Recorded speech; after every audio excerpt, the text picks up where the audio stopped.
Thank you. Hi, Tommy. What are your impressions of Clemson's offensive line? I know they just have one returning starter from last year, Jackson Carman, a young man from Ohio.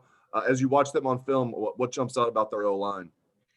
I mean, I think they're a good collective unit. I mean, they work together really well, and they have opened up gaps for uh, ETN to hit and make plays off of. So I think they really work well together as a collective unit, opening up gaps so he can make plays off of.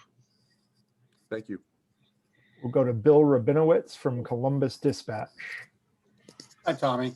Ever since you got here, everyone's always talked about your strength. I want to ask you what is different about you this year, other than just your raw strength, that's enabled you to have that kind of breakthrough that you've had?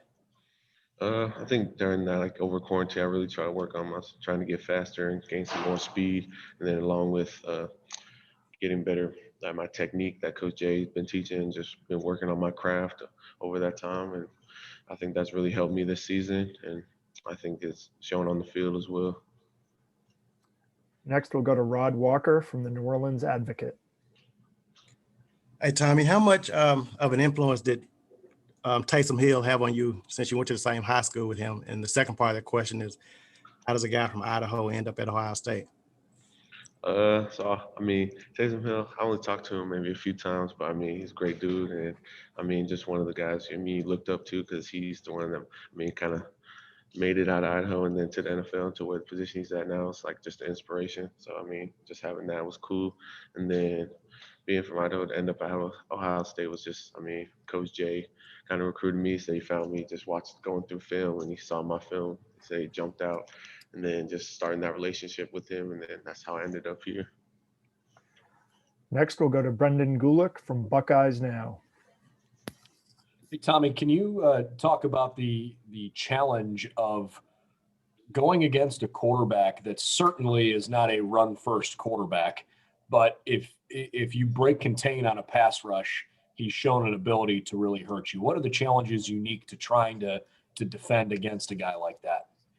Yeah, I mean, he's a dynamic player. I mean, he's faster than he seems, and he can really throw the ball really well. So, I mean, we just have to be cautious of our rush lanes and really try to contain him as much as we can. So just kind of control our rush lanes and be cautious of where he's going to step up to or where he's going to try to flush out to. We'll now go to Tim May from Letterman Row.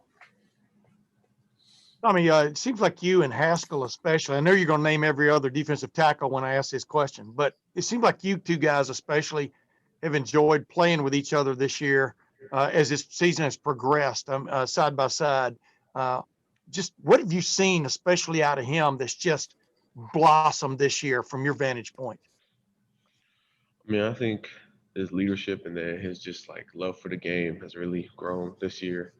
I mean, I know we both had a little wait for our playing time to kind of get there for this year.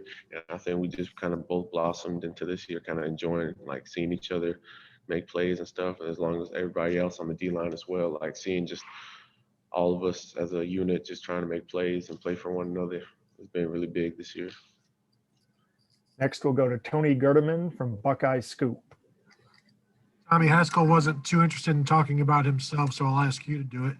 Given everything he's been through this year and getting that All-American nod, what have you thought about just the entire journey that he's made this year?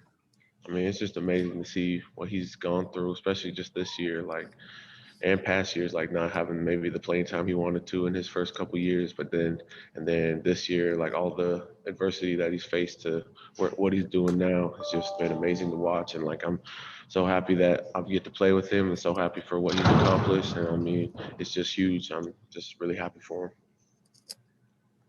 We'll go to Dan Hope from 11 Warriors.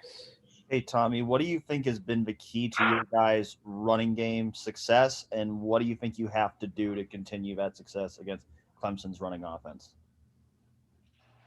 I mean, I think everyone just got to do their job. I mean, as long as everyone does their job, I think we've done a pretty good job so far this year against the run. So, I mean, as long as we just got to keep doing what we're supposed to do, and that will show on the field. We have time for one more question for Tommy, if there is one.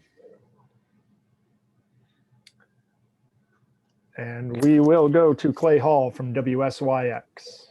Hey, Tommy, I apologize. I've been in and out. how important is it, or can you get pressure on Trevor Lawrence? How important is it to affect him in some way? Man, I think it's going to be big if we can, as a D-line, get some pressure when it's going to be passes, especially like when we know it's going to be a pass. So I think our biggest thing is just going to be able to contain him in the pocket and then, just like you said, apply the pressure. And I think that'll help us a long way. Thank you very much for the time, Tommy. We really appreciate it.